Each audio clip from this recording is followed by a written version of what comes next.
Mano, por gentileza, agora chegou o momento de tomarmos um café Opa! nessas excelente gentileza.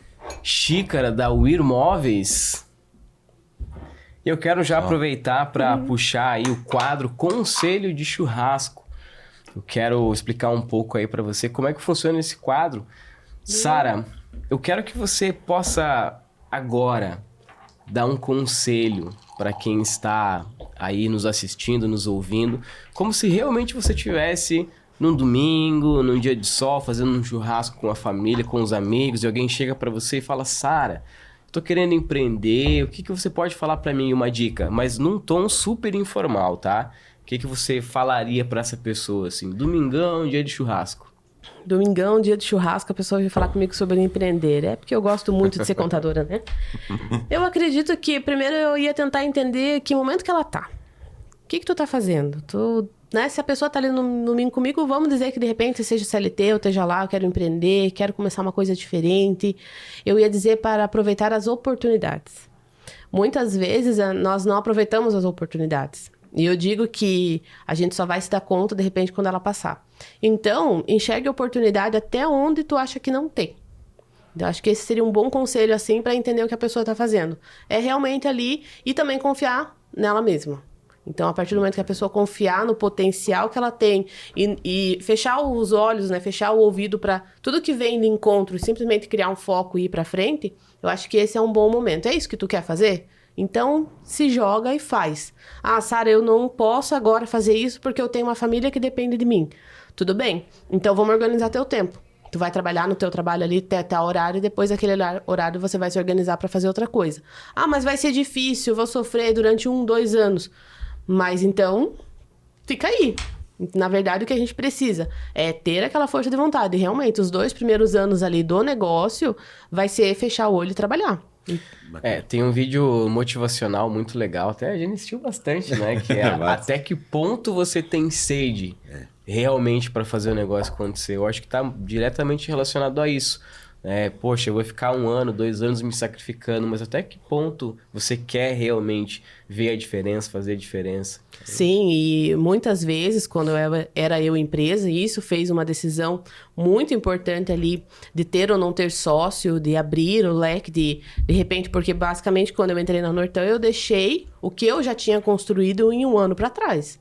Então, eu aceitei uma nova marca, eu aceitei um novo momento e deixei. A única coisa que eu trouxe foi os meus clientes, que eu não podia deixar eles para trás, obviamente. Então, eles vieram comigo.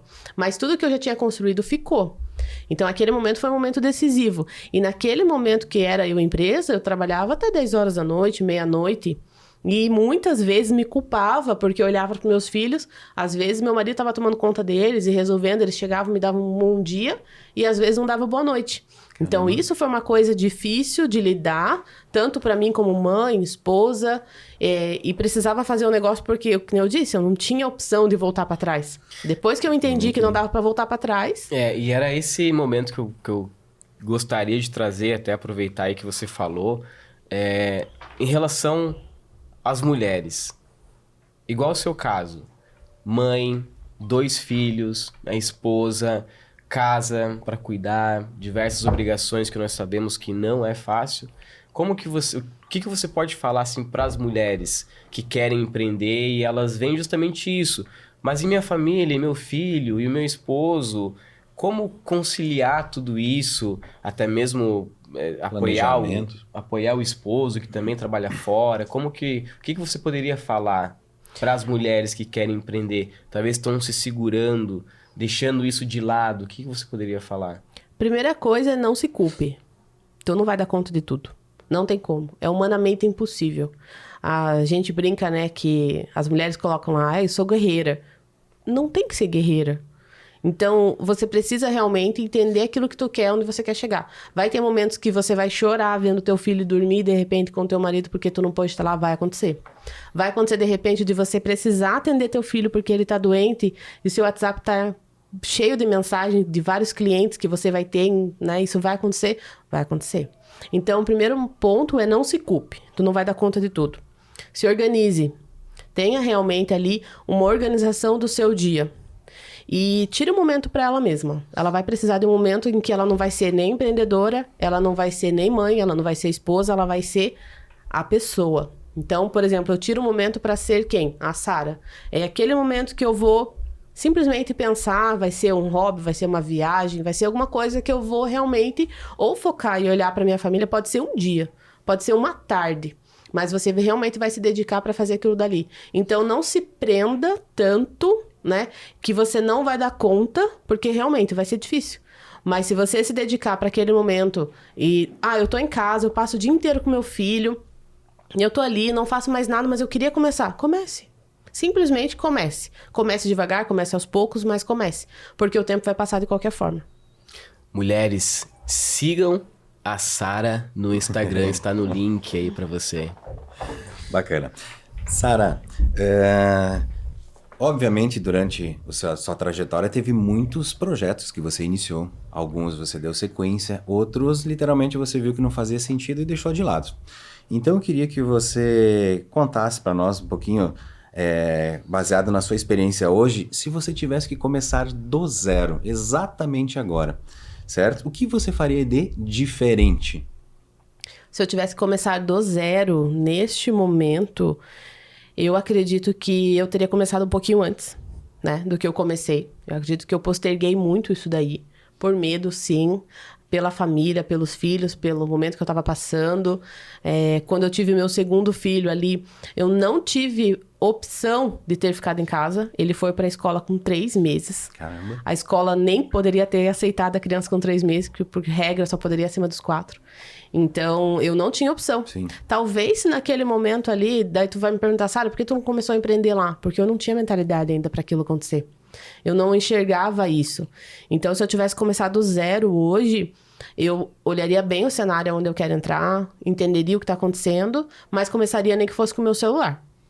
Nem que fosse, de repente, na parte da noite, fora do horário, no final de semana. Eu simplesmente começaria para aquilo evoluir e ir crescendo aos poucos. Vai ser bem aquela história. Eu comecei com R$0 na minha conta e um telefone bem velhinho.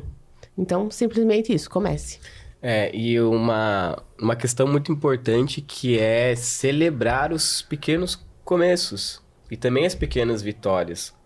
Muitas vezes nós esperamos, quando eu atingir o faturamento de R$100 mil, de R$500 mil, de R$1 milhão, aí sim eu vou ser feliz, eu vou celebrar, eu vou comemorar. Mas comemore os teus primeiros R$10, 50, R$100, os primeiros R$1.000 do seu negócio. Então isso também é muito importante. Comemorar, celebrar os pequenos começos. Exato. Eu até me recordo hoje do meu primeiro cliente. Eu sempre falo. Meu primeiro cliente, ele foi diferente. Ele simplesmente... Ele não sabe que foi meu primeiro cliente. Não? Quer revelar? Não. Ou não? Não, ele não sabe. Mas vamos dizer que ele acreditou, né, no que eu poderia fazer pela empresa dele, no que eu poderia modificar. Então, realmente ali, eu acredito que esse foi um momento de comemorar. E teve um outro momento bem... Assim, que até hoje, se eu escutar exatamente o hino que eu estava escutando naquele momento, eu vou chorar. Isso é fato. O momento que eu fui fazer a prova do CRC. Porque naquele momento eu entendi que eu não queria mais estar ali. Ou muitas vezes, atendi um cliente dentro do escritório e ele falava assim, eu não quero falar com você, eu quero falar com uma contadora. Aquilo me incomodava, porque eu pensava assim... Muitas vezes eu sei mais do que contadores que começaram ontem, porque eu já tinha uma bagagem muito grande, mas eu não sentia necessidade nenhuma de ter um CRC. Por quê? Porque eu não achava que eu ia empreender, eu pensava que o CRC vai me trazer o quê? E eu lembro que eu sentei num banquinho aqui em Itajaí para fazer a prova, e eu sentei ali e pensei, não adianta mais eu estudar. Eu botei o fone e coloquei um hino para escutar, e deixei tocar, e aquilo aconteceu. Mas olha que legal, nós sabemos qual que é esse hino e vamos dar o play agora. Atenção, né? Isso é legal, né? Fazer a Sara chorar aí. Sara, e aí quando você passou, que você viu o resultado, conta pra nós como é que foi o sentimento. O sentimento foi bem interessante, na verdade. E naquele momento eu identifiquei algumas situações. Pessoas que torcem por você, pessoas que talvez aquilo que está acontecendo com você é irrelevante. E pessoas que vão ficar tão emocionadas quanto você. Obviamente que você já sabe, uma pessoa que ficou exatamente emocionada tanto quanto eu. Sim, foi meu marido. Minha mãe, que está longe, né? Ela mora lá em Araucária, então, no Paraná, então ela está longe. Eu lembro que ela mandou para mim no meu local de trabalho quando saiu o resultado final ali. E o resultado final, quem nunca fez a prova do CRC deve saber que demora para sair o resultado oficial. A gente tem uma noção do resultado, mas nós não temos o resultado oficial. Ele demora um pouquinho para sair. Ela mandou um buquê de flor dentro do escritório que eu trabalhava, com um bolo, chegou do nada, e sim, eu chorei. E quando eu fui comentar sobre isso com o pessoal que trabalhava comigo, eles não esboçaram nenhuma reação. Caramba. Zero reação. Não que eu esperasse muito daquilo, mas eu digo assim, é aquela visão, tá, e daí que tu passou? Pra gente não faz diferença nenhuma, senta e continua trabalhando. Então, não que eu esperasse, meu Deus, um tapete vermelho, mas a pessoa é uma questão de empatia, né? Sim. Então, naquele momento, eu também entendi que naquele local talvez eu já tinha feito a minha parte. Sim. Né? Eu sou muito grata por todos os locais que eu trabalhei. Cada um deles eu posso tirar algo que seja interessante para minha carreira, e cada um deles eu aprendi e me moldaram. Mas foi um momento bem que a gente consegue enxergar. Então, assim, não olhe para as outras pessoas. Muitas vezes a gente pensa assim, nossa, eu não vou fazer um vídeo na internet porque o que as pessoas vão pensar? Ninguém tá nem aí. Olha outro insight aí, ó. Não dependa da aprovação de ninguém. E inspire-se nos melhores, né? Com certeza, porque a gente pensa, a pessoa vai pensar alguma coisa de mim. Ninguém tá nem aí. Todo mundo só tá seguindo a tua própria trajetória. Se você ficar pensando, porque eu pensei, eu não vou fazer um vídeo na internet porque os locais que eu trabalhei vão olhar para aquilo e vão pensar o quê? Eles não pensaram nada. Eles simplesmente estão fazendo o trabalho deles e continuam fazendo, e eu desejo tudo de melhor. Mas ninguém pensou nada. Então, quando eu deixei de ter essa vergonha, esse sentimento, eu simplesmente pensei, quanto melhor eu for e quanto mais verdadeiro eu transparecer, os meus clientes que vão se conectar comigo, que vão gostar do meu trabalho, eles vão chegar por naturalidade.